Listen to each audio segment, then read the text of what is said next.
Hi, it's now been 10 months since my previous Make It Rain video, and I've done nothing since then other than Fantasia to male Vieira, which has been the best decision I could ever make, cause now I have 1,000 girlfriends and a gun. And using these newfound perks for evil, I am now making the next Make It Rain campaign guide, so put down your smelly bink and follow me. You're gonna find Alier in front of the main Ulta Aetheryte, acting surprised to see you and asking you to help out with a really big problem he's dealing with. His co-worker is feeling sad. Obviously we pretend like we are not in it for the rewards and agree to help. Alamigo tells us to meet him in Limsa Laminza, where their current campaign is being held and where the co-worker in question is currently stationed. Which only proves my suspicion that Oliver Twist over here stalked me all the way to Ulda and dropped himself in front of my car, with the goals of using pity as an instrument to get me to help him. Joke's on him, I found him first and I dropped my car in front of his body instead, cause I won that emote. You arrive to Limsa, and while avoiding eye contact with some respectable ladies, you swan dive straight to Af Castle to find the crime scene by the giant rotating cactuar with a Moogle sitting on his butt. Alier then finally reveals that his co-worker in need of not being sad is none other than Senior Subattender. If you ever Google the definition of the word fun, you probably at some point stumbled your way into the Golden Saucer and saw this funny little guy making circles and doing his little dance. Now, I'm still not entirely sure how my abilities to fight things 20 times my size make me a good therapist, but if this cute little guy is sad, I'm not above slapping a child if it means cheering him up. Our little friend performs his little jig in front of a tough crowd and ends up doing the rookie mistake of being a cactus, failing to impress. He then hints to us that he would like to talk to us in private. Wait, is this him? Or is that him? By the by, he and I are best friends. I think it's a he. We then meet up with our little friend and find out that it's actually Natafon.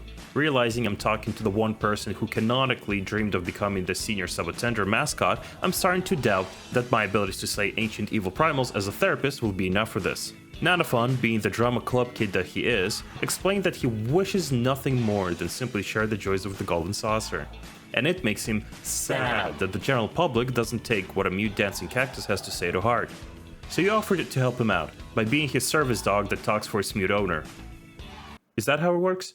He's obviously delighted, and teaches you the key points of his selling pitch for a place designed after a casino/amusement park. And those key points are, you might win the lottery. You can travel there with a friend, ? You can buy a drink. The staff got uniforms. With all that staff training out of the way, you rendezvous with him in costume and start spreading the good word of the Golden Saucer. Starting with the missing member, the tavern filled with aggressive-looking lady pirates.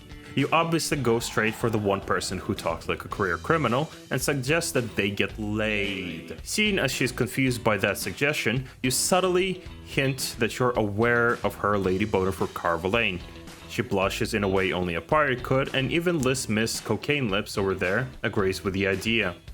Our grim little friend indicates that north is now east and south is now west in Act 2 as per that Xeno guide, and shuffles off to our next target. You move clockwise one position, and then you ask yourself, am I dark, am I blue? If I'm dark, I'm going back. If I'm blue, I'm going for a swim. Obviously, the next person of interest is this homeless rat stuck behind some boxes. Simple creatures need simple suggestions, so you explain how the theory of lucid guessing works. The feral creature admits to liking shiny things more than its customers and gets excited over the Cackpot lottery. The mascot indicates that despite all his rage, he's just a rat in a cage and we should be on our merry way. We make our way to the Bismarck, cause nothing screams capitalism but fun more than working in hospitality.